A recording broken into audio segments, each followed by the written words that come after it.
সাইবেরিয়ার কুখ্যাত কারাগারে বিরল স্নায়ুবিষ প্রয়োগের মাধ্যমে রাশিয়া বিরোধী নেতা অ্যালেক্সি নাভালিনকে হত্যা করে প্রেসিডেন্ট ভ্লাদিমির পুতিনের সরকার। মৃত্যুর 2 বছর পর রাশিয়ার বিরুদ্ধে এমন দাবি করেছে ব্রিটেন ও ইউরোপীয় মিত্র দেশগুলো। এ নিয়ে দুনিয়া জুড়ে শুরু হয়েছে হইচই। বিষয়টি নতুন করে উঠে এসেছে মিউনিক সম্মেলনে। পরে ব্রিটেনের সঙ্গে সুইডেন, ফ্রান্স, জার্মানি ও নেদারল্যান্ডসও যৌথ বিবৃতিতে একই অভিযোগ তোলে। নাভালনির দেহে নমুনা পরীক্ষায় অ্যাপিব্যাটিডিন নামের শক্তিশালী স্নায়ুবিষের উপস্থিতি মিলেছে, যা দক্ষিণ আমেরিকার বন্য বিষ ব্যাঙ থেকে উৎপন্ন হয়।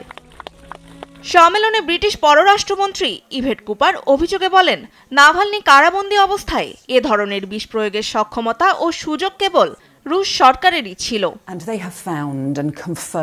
যুক্তরাজ্যের বিজ্ঞানীরা নিশ্চিত করেছেন আলেক্সি নাভালনির মৃত্যুর সময় তার শরীরে একটি মারাত্মক বিষ ছিল।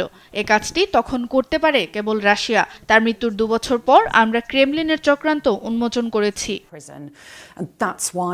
বিবৃতিতে এসেছে, অ্যাপিব্যাটিডিন দক্ষিণ আমেরিকার বন্য অঞ্চলে ডার্ট ব্যাংকের মধ্যে প্রাকৃতিকভাবে পাওয়া যায়। রাশিয়ায় এ বিষ উৎপন্ন হয় না। ফলে নাভালনির শরীরে এ বিষের উপস্থিতি সাধারণ কোনো ব্যাপার নয়। ফরাসি পররাষ্ট্রমন্ত্রী জিন নোয়েল ব্যারট দাবি করেছেন, পরিকল্পিত হত্যার প্রমাণ আজ বিশ্ব দরবারে। ফ্রান্স সহ আরও 4 দেশের সহায়তায় পরিচালিত বিশদ বিশ্লেষণের মাধ্যমে প্রমাণ হয়েছে যে তাকে বিরল বিষ প্রয়োগে হত্যা করা হয়েছে। তার মৃত্যুর পেছনে রুশ প্রেসিডেন্ট ভ্লাদিমির পুতিনই দায়ী।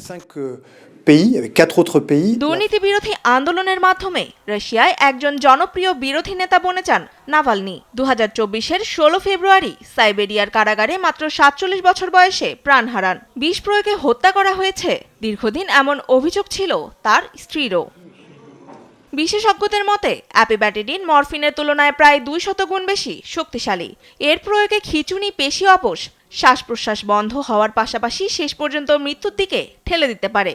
এমন বিষ প্রয়োগকে অস্বাভাবিক ও বিরল মৃত্যুদণ্ড পদ্ধতি হিসেবেই দেখছেন তারা।